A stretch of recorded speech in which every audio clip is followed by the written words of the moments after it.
అదే కాకుండా ఇందిరా మహిళా శక్తి సంఘాలకు దాదాపు ఇప్పటికీ 20 రకాల బిజినెస్లను డివైడ్ చేసి ఆ 20 రకాల బిజినెస్లకి మహిళల్ని తీసుకురావడం జరుగుతుంది అధ్యక్ష.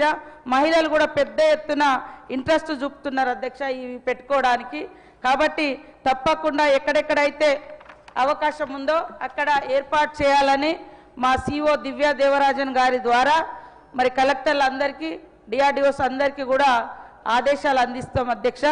మీరు కూడా ప్రజాప్రతినిధులు కానీ మరి లోకల్గా ఉండే డిమాండ్ను కూడా వాళ్ళ విన్నపాలు తీసుకొని తప్పకుండా అత్యధికంగా క్యాంటీన్లు ఏర్పాటు చేస్తాం అధ్యక్ష.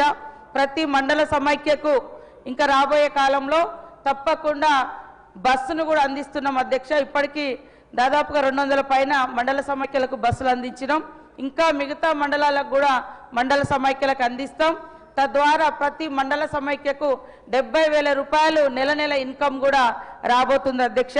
వీళ్ళు ఏదైనా క్యాంటీన్స్ కానీ ఏదైనా బిజినెస్ కానీ 20 రకాల బిజినెస్లు మనం ఇచ్చినప్పుడు దాన్ని ఎట్లా నిర్వహించుకోవాలి, ఏ రకంగా సక్సెస్ఫుల్గా ముందుకు పోవాలి, బ్రాండింగ్ ఎట్లా అని కూడా 10 రోజులు హైదరాబాద్లో వాళ్ళకు ఒక్కొక్క సంఘం పేరుతోటి ఒక్కొక్క వాళ్లకు మరి ట్రైనింగ్కి వచ్చినటువంటి వాళ్ళకు 22,300 రూపాయలు ఖర్చు పెట్టి కూడా మరి ఈ బృందాలకు నాణ్యమైనటువంటి ఫుడ్ కానీ బిజినెస్ మెయింటెనెన్స్ కానీ ఉండే విధంగా వీళ్ళందరికీ శిక్షణ కూడా ఏర్పాటు చేస్తున్నాం అధ్యక్ష.